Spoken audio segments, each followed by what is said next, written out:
Hello students, welcome back to our channel Tesla NCERT physics classes में। हम NCERT class 11 के chapter number 7 से numerical number 7.17 को solve करने वाले हैं।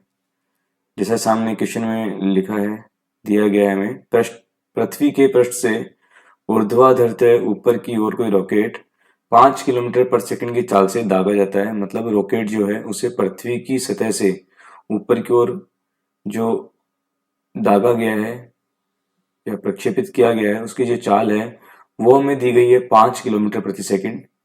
और साथ में आगे बोला गया है कि पृथ्वी पर वापस लौटने से पूर्व यह रॉकेट पृथ्वी से कितनी दूरी पर जाएगा। मतलब ये बोलना चाह रहे हैं कि जो पृथ्वी पर ये रॉकेट वापस आएगा उससे पहले कितनी दूरी पर जाएगा। मतलब पृथ्वी का जो आकर्षण बल इस पे काम करेगा उसके प्रभाव में कहाँ जाकर इसका वेग जो जीरो हो जाएगा, अंतिम वेग, और कहाँ से वापस पृथ्वी की ओर आना प्रारंभ कर देगा। तो मैक्सिमम हाइट क्या होगी जहां से वापस पृथ्वी की सतह की ओर आना प्रारंभ कर देगा। साथ में दिया गया है पृथ्वी का जो द्रव्यमान है वो 6.0 इंटू 10 की पावर 24 किलोग्राम है। पृथ्वी की माध्य त्रिज्या जो है पृथ्वी की वो 6.4 गुणा 10 की घात 6 मीटर। और जी, कैपिटल जी यहाँ पर है गुरुत्वीय सार्वत्रिक नियतांक है। यह पृथ्वी का गुरुत्वीय सार्वत्रिक नियतांक, जिसका मान 6.67 गुणा 10 की घात -11 न्यूटन मीटर स्क्वायर प्रति किलोग्राम स्क्वायर दिया गया है। ये डाटा है जो हमें क्वेश्चन में काम में आएगा। तो देखिए, हम क्वेश्चन को सॉल्व करने की ओर बढ़ते हैं आगे। तो देखिए, पहले समझ लेते हैं क्वेश्चन में बेसिकली बोलना क्या चाह रहे हैं क्वेश्चन में। तो यहाँ पर ये बोला गया है कि मान लीजिए पृथ्वी जो है यहाँ से किसी रॉकेट को ऊपर की ओर फेंका गया है, ऊपर की ओर प्रक्षेपित किया गया है। तो देखिए, इससे होगा क्या, जो रॉकेट पहले प्रारंभ में पृथ्वी की सतह पर स्थित है उसको हमने क्या कर दिया है, गति प्रदान की है। इसका मतलब उसकी गतिज ऊर्जा में हमने चेंज किया है। और इससे क्या होगा, कुछ हाइट पर जाने पर क्या होगा, इसकी स्थिति जो है रॉकेट की वो पृथ्वी के सतह के सापेक्ष बदलेगी। और स्थिति बदलने के कारण क्या होगा, इसकी स्थिति ऊर्जा में चेंज होगा। क्योंकि प्रकृति में हमने पढ़ा है ऊर्जा संरक्षण के नियम से जो कुल ऊर्जा होती है, ऊर्जा संरक्षण के नियम से जो कुल ऊर्जा, टोटल एनर्जी जो होगी वो क्या होती है, गतिज ऊर्जा प्लस स्थितिज ऊर्जा। गति ऊर्जा को मान लो कैसे दिखाते हैं, प्लस स्थितिज ऊर्जा, गतिज ऊर्जा प्लस स्थितिज ऊर्जा।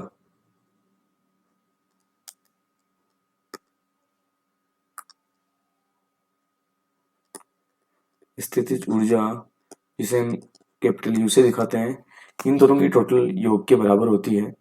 ठीक है। तो मान लीजिए पृथ्वी की सतह है, ये मान लीजिए पृथ्वी है,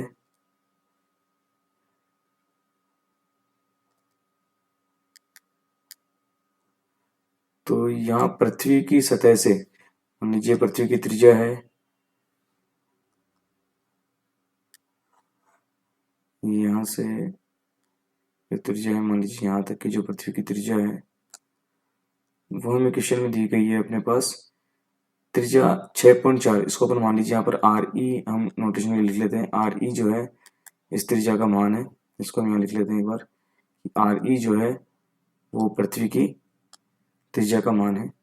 और यहाँ से कोई रॉकेट ऊपर की ओर प्रक्षेपित की गई है, मान लीजिए वो यहाँ से ऊपर की ओर, सतह से ऊपर की ओर एच हाइट तक वो रॉकेट गई है। ये एच हाइट है जहाँ तक वो रॉकेट गई है। मान लीजिए रॉकेट है, उसका द्रव्यमान एम है।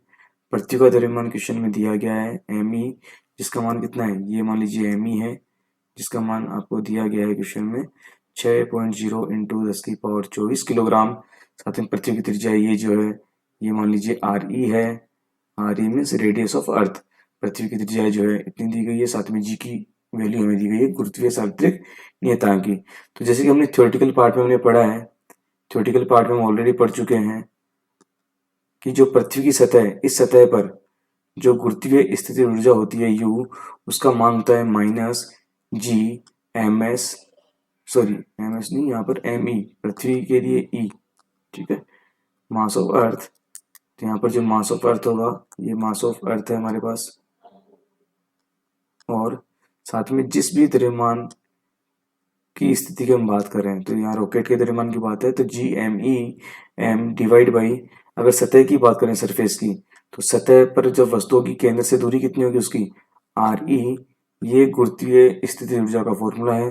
अगर हम इस h ऊंचाई पर उस वस्तु के ऊर्जा की बात करें, मान लो h हाइट पे बात कर रहे हैं कि गुरुत्वीय स्थिति ऊर्जा जो होगी वो कितनी होगी, -g m e divide multiply by m, और इनकी जो डिस्टेंस है वो क्या हो जाएगी, re प्लस h। तो यहाँ दोनों जो ऊर्जाएं हैं, देखिए ये नीचे वाली वैल्यू है re, ये वैल्यू क्या है हमारे पास re है, यहाँ पर re प्लस h है, re में कुछ ऐड होके वैल्यू जा रही है तो नेगेटिव में ये वैल्यू क्या होगी, कम हो जाएगी, क्योंकि इसके अंदर बड़ी चीज की से डिवाइड कर रहे हैं। ये जो हमारे पास वैल्यू है, ये वैल्यू क्या होगी, re छोटा है, जबकि इसमें re में कुछ ऐड हो रहा है। तो यहाँ पर अगर दोनों गुरुत्वीय स्थिति ऊर्जाओं की हम बात करें तो इन दोनों में से जो ये वाला पार्ट है नेगेटिव में जो छोटा होगा वो पार्ट वैल्यू, मतलब गुरुत्वीय स्थिति ऊर्जा जो होगी वो बड़ी होगी वैल्यू, ये वाली मान छोटा होगा। तो नेट जो आपका यहाँ पर गुरुत्वीय स्थिति ऊर्जा में हम चेंज की बात करें तो क्या हो जाएगा, U H minus U S हो जाएगा। क्योंकि देखिए मैं समझा रहा हूँ यहाँ पर बार बार कि ये जो आर ई है, इस आर ई मतलब रेडियस ऑफ अर्थ, और ये प्लस में एच जो है, तो आर ई के अंदर हम कुछ मान जोड़ेंगे, जबकि यहाँ पर आर ई है। तो अगर किसी क्वांटिटी में हम अगर बड़ी राशि से डिवाइड करते हैं, मान लीजिए हम एक में 2 से डिवाइड कर रहे हैं, एक हम 1 में 4 से डिवाइड कर रहे हैं, तो 1/2 जो मान आएगा वो आएगा 0.5, और 1/4 जो है वो आएगा 0.25। अगर नीचे वाली क्वांटिटी अगर बड़ी होगी तो इसका जो मान होगा वो छोटा आएगा। तो यहाँ पर are E plus H, R E में कुछ ऐड करके हम पूरे इसमें डिवाइड कर रहे हैं, जबकि यहाँ पर हम आर ई जो है इससे डायरेक्ट डिवाइड कर रहे हैं।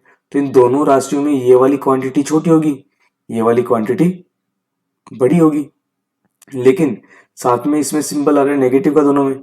तो नेगेटिव में जो क्वांटिटी मैग्नीट्यूड में छोटी होती है वो मान बड़ा आएगा, और नेगेटिव में जो मैग्नीट्यूड में बड़ी राशि होती है वो वास्तव में छोटी होती है। तो हम यहाँ पर ज्यादा में से कम मान को घटाना चाह रहे हैं, इसलिए U H minus U S हम यहाँ यूज करेंगे। दोनों मान में यहाँ पुट कर देता हूँ। देखिए यू जो डेल्टा यू रहेगा उस डेल्टा यू का क्या मान आएगा, देखिए यहाँ से डेल्टा यू का मान हम अगर सोल्व करें स्थिति ऊर्जा में हम चेंज की अगर बात करें तो कितना आएगा, यहाँ पर देखिए यू एच हमारे पास हो गया -g m divide by R E plus H, और minus G M E multiply by m divide by R E. ठीक है, इसको हम थोड़ा और सोल्व आउट कर लेते हैं। देखिए इनमें से g m ये कॉमन हो जाएगा, रिमेनिंग पार्ट हमारे पास क्या रहेगा, माइनस का 1/RE plus H, minus multiply by minus क्या बन जाएगा, प्लस 1/RE। ठीक है, ये हमारे पास बनेगा। तो देखिए हम इसको और आगे सोल्व कर लेते हैं। देखिए आगे क्या बनेगा सोल्व होने पर, डेल्टा यू का जो मान है वो जाएगा m, इस वाले पोर्शन से हम देखिए RE और RE प्लस एच जो है इसका लघुत्तम ले लेते हैं। तो इस RE प्लस एच से हम जब डिवाइड करेंगे तो RE बच जाएगा, तो ऊपर बनेगा -RE प्लस इस RE से जब डिवाइड करेंगे नीचे वाले डिनोमिनेटर को, मतलब हर को, तो RE से RE डिवाइड होगा तो अपने पास क्या बचेगा, RE प्लस एच जो अंश से गुणा होने के बाद क्या बनेगा, ऊपर RE प्लस एच। तो यहाँ से RE जो है, इस RE से ये RE कट जाएगा, तो रिमेनिंग जो पार्ट हमारे पास बचेगा, देखिए मैं अगली स्टेप में सोल्व करके लिख रहा हूँ एक बार। तो बनेगा m, तो यहाँ बनेगा हमारे पास h। देखिए इस नीचे वाले पोर्शन में एक RE है, मैं एक RE को इस आगे वाले ब्रैकेट से कॉमन ले रहा हूँ। क्यों ले रहा हूँ अगली स्टेप में पता लगेगा। देखिए तो यहाँ पर RE है तो RE को हम बाहर लेंगे तो बचेगा 1। इस h वाले टर्म में RE नहीं है तो हम इसको ऊपर नीचे RE से डिवाइड मान लेते हैं। तो क्या होगा, जब हम RE बाहर लेंगे तो डिवाइड वाला RE बच जाएगा, या फिर जहाँ RE नहीं है तो RE से डिवाइड कर दो, तो RE से डिवाइड कर दिया। देखिए मान लीजिए अगर इसको हम क्रॉस चेक भी कर सकते हैं, तो हम इस ब्रैकेट को इस RE से मल्टीप्लाई, देखिए वो RE को 1 से मल्टीप्लाई करेंगे तो RE बन जाएगा, इस RE को h/RE से मल्टीप्लाई करेंगे वापस से h बन जाएगा। तो इस RE प्लस h में से हम RE को बाहर कॉमन लेंगे एक, तो हमारे पास बचेगा 1 प्लस h/RE। ठीक है, इस टर्म को मैं देखिए यहाँ सोल्व करके लिख रहा हूँ। देखिए क्या बनेगा, डेल्टा यू का जो मान है वो हमारे पास क्या बन जाएगा, GME, इस स्मॉल m को मैं आगे थोड़ा लिख रहा हूँ, देखिए मल्टीप्लाई बाई h, और नीचे देखिए ये RE मल्टीप्लाई बाई RE है, ये हो जाएगा RE का होल स्क्वायर, और डिवाइड में बचेगा 1 प्लस एच अपॉन में आर ई। तो देखिए हमने जो आर ई कॉमन लिया था वहां पर, वो आर ई कॉमन क्यों लिया है, क्योंकि हम जानते हैं पृथ्वी की सतह पर जो गुरुत्वीय त्वरण होता है जी, उसका फॉर्मूला होता है जी एम ई पृथ्वी के लिए डिवाइड बाई आर ई का होल स्क्वायर। तो इस मान को, जो हमारा मान है गुरुत्वीय त्वरण का, इस मान को हम यहाँ ऊपर वाले इक्वेशन में पुट कर सकते हैं, क्योंकि इसका मान हमारे पास डायरेक्टली होता है, स्मॉल जी का मान कितना होता है 9.8 मीटर प्रति सेकंड। तो न्यूमेरिकल में हम काम में लेने के लिए इस मान को डायरेक्टली यहाँ रख देंगे। तो देखिए क्या बनेगा, डेल्टा यू का जो फॉर्मूला है वो बन जाएगा, इसका मान हो गया G multiply by M H divide by 1 plus H upon में आर ई। और ये फॉर्मूला ऑलरेडी जो थ्योरेटिकल पार्ट है वहाँ ऑलरेडी बताया हुआ है कि किसी हाइट पर, किसी वस्तु को सतह से किसी हाइट पर, ऊंचाई पर ले जाने पर उसकी गुरुत्वीय स्थिति ऊर्जा में चेंज होता है, जो परिवर्तन होता है कितना होता है M G H divide by 1 plus small H बटे में आर ई। ये फॉर्मूला होता है किसका, गुरुत्वीय स्थिति ऊर्जा में परिवर्तन का। ठीक है, इसी फॉर्मूले का हम यूज करेंगे। ये मैंने ड्राइव करके आपको बता दिया है कि फॉर्मूला कहाँ से बना। इस फॉर्मूले को आप डायरेक्टली भी काम में ले सकते हैं।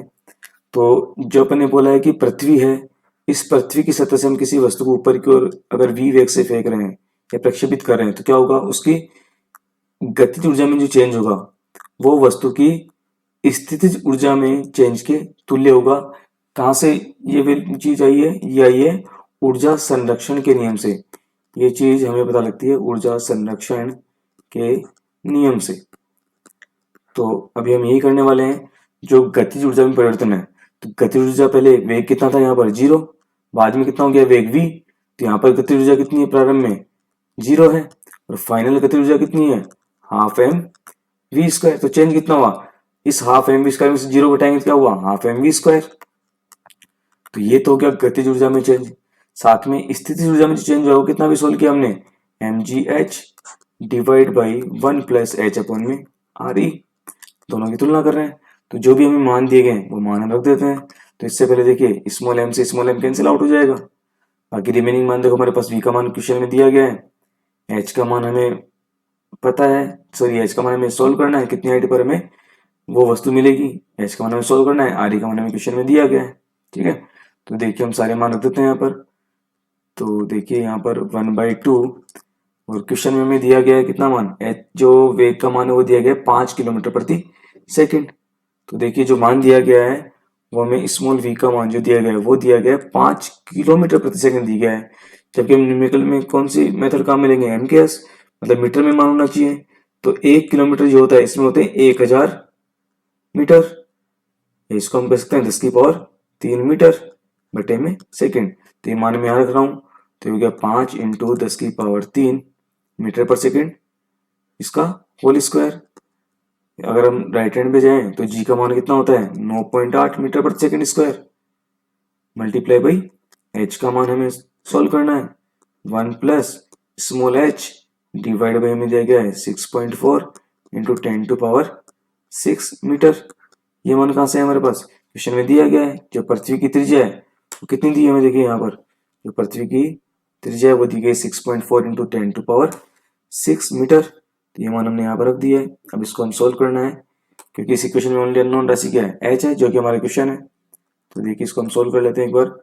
मैं इसको यहाँ लिखता हूँ 1/2 मान मैंने यहाँ पुट कर दिया है, और साथ में जो भी है होल स्क्वायर है, उस होल स्क्वायर को हम ओपन कर लेते हैं यहाँ पर। तो होल स्क्वायर को हम यहाँ ओपन करेंगे तो देखिए क्या बनेगा, 5 का स्क्वायर हो जाएगा 25, और 10 की पावर 3 बन जाएगा हमारे पास 10 की पावर 6, और इस ब्रैकेट को हम इधर ले आते हैं पूरे को, तो बन जाएगा 1 प्लस एच अपॉन में 6.4 इंटू 10 की पावर 6। राइट हैंड साइड में क्या बचेगा 9.8 इंटू एच। तो एक बार इसको सोल्व कर लेते हैं। देखो 2 से डिवाइड करेंगे, यहाँ पर अगर 2 से भाग दें, 2 से इसको काटेंगे तो मेरे पास क्या मिलेगा 12.5, 12.5। तो इसको हम लिख देते हैं, क्या बनेगा 12.5 मल्टीप्लाई बाई 10 की पावर 6, 1 प्लस एच अपॉन में 6.4 इंटू 10 की power 6 equal to 9.8 into H. हम मल्टीप्लाई करते हैं इस वाले पार्ट को पूरा, आगे 1 से मल्टीप्लाई होगा पहले वाली स्टेप में, तो 10 टू पावर 6 ये सेम पार्ट आ जाएगा। अगर एच वाले पार्ट से मल्टीप्लाई करेंगे तो क्या बनेगा 12.5 मल्टीप्लाई बाई 10 की पावर 6 डिवाइड में 6.4 इंटू 10 की power 6 into H, right hand side में 9.8 इंटू एच। थोड़ा देखिए इसको और सोल्व करते हैं तो 12.5 12.5 इंटू एच सॉरी इंटू 10 की पावर 6 प्लस में तो 10 की पावर 6 है, 10 की पावर 6 से 10 की पावर 6 कैंसिल आउट हो जाएगा। और अगर 6.4 का भाग दें 12.5 में तो देखिए इसको सोल्व कर लेते हैं एक बार। तो इसका जो मान आएगा वो कितना आएगा हमारे पास, कैलसी से सोल्व कर लेते हैं, कैलकुलेटर से सोल्व कर लेते हैं। इसका मान जो हमारे पास आएगा 12.5 में भाग देना है 6.4 का, तो 12.5 में भाग दिया हमने 6.4 से तो ये बन गया 1.95 1.95। तो 1.95 को यहाँ लिख लेते हैं। तो देखिए यहाँ से बनेगा हमारे पास 1.95 मल्टीप्लाई बाई एच और ये बन गया 9.8 इंटू एच। ठीक है, इस एच वाले पार्ट को हम राइट हैंड साइड में ले जाते हैं तो क्या बनेगा 12.5 इंटू 10 टू पावर 6। ये 9.8 एच में से ये 1.95 इधर गया तो बन जाएगा माइनस का 1.95 एच। इसको थोड़ा और सोल्व करेंगे तो देखिए क्या बनेगा यहाँ से,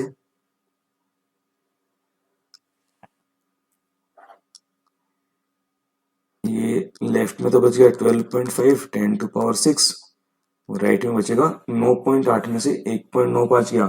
देखिए क्या बच जाएगा यहाँ से, वापस जल्दी से सोल्व कर लेते हैं।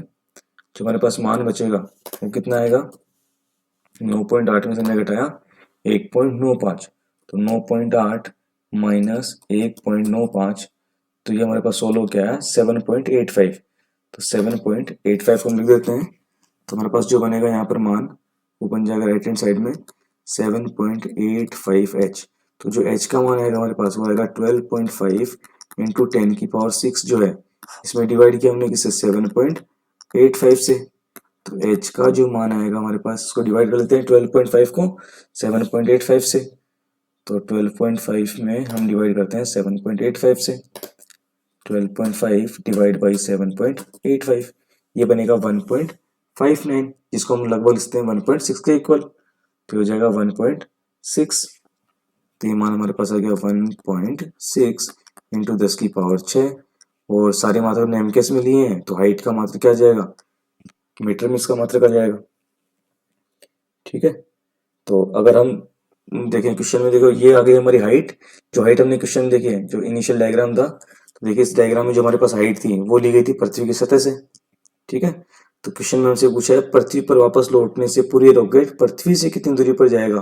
तो सतह से बात करें, सतह से हमने जो निकाला है 1.6 इंटू 10 की पावर 6 मीटर इतनी दूरी पर जाएगा। अगर बात करें केंद्र से कितनी दूरी पर जाएगा तो पृथ्वी के केंद्र से जो दूरी होगी वो कितनी आएगी, देखिए तो यहाँ से हम सॉल्व करते हैं। देखिए पृथ्वी के केंद्र से ये दूरी कितनी होगी, तो पृथ्वी के केंद्र से जो दूरी होगी, पृथ्वी के केंद्र से वस्तु की दूरी या ऊंचाई जिस तक वो मैक्सिमम हाइट तक वो पहुंचेगा तो दूरी जो हो जाएगी वो क्या हो जाएगी, पृथ्वी की त्रिज्या उसमें जितनी हाइट पर सतह से हो गया वो जुड़ जाएगा। दोनों मान हमें पता है, इस आरी का मान हमें दिया गया है 6.4 इंटू 10 की पावर 6 मीटर और एच का मान हमने निकाला है 1.6 इंटू 10 की पावर 6 मीटर।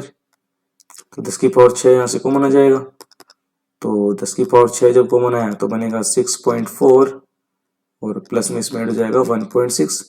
तो 6.4 में 1.6 जुड़ा तो क्या बन जाएगा हमारे पास, ये बन जाएगा 8, 6 और 4 10 हासिल 1, 6 और 1 7 और 1 हासिल 8 तो 8.0 इंटू 10 की पावर 6 मीटर। तो पृथ्वी के केंद्र से जो वो ऊंचाई होगी जिस ऊंचाई तक जो वस्तु दी गई है, सॉरी जो रॉकेट दी गई है वहां उस दूरी तक जाने के बाद ये वापस लौट के पृथ्वी की ओर आने स्टार्ट होगी। तो ये वो ऊंचाई है जहां तक वो रॉकेट मैक्सिमम या अधिकतम ऊंचाई तक पहुंच पाएगी। तो आशा करता हूँ आपको जो सॉल्यूशन है वो समझ में आया होगा। फिर भी कोई डाउट हो तो आप कमेंट सेक्शन में लिख सकते हैं और अगर सॉल्यूशन का मेथड अच्छा लगा हो तो please like and subscribe. Thank you.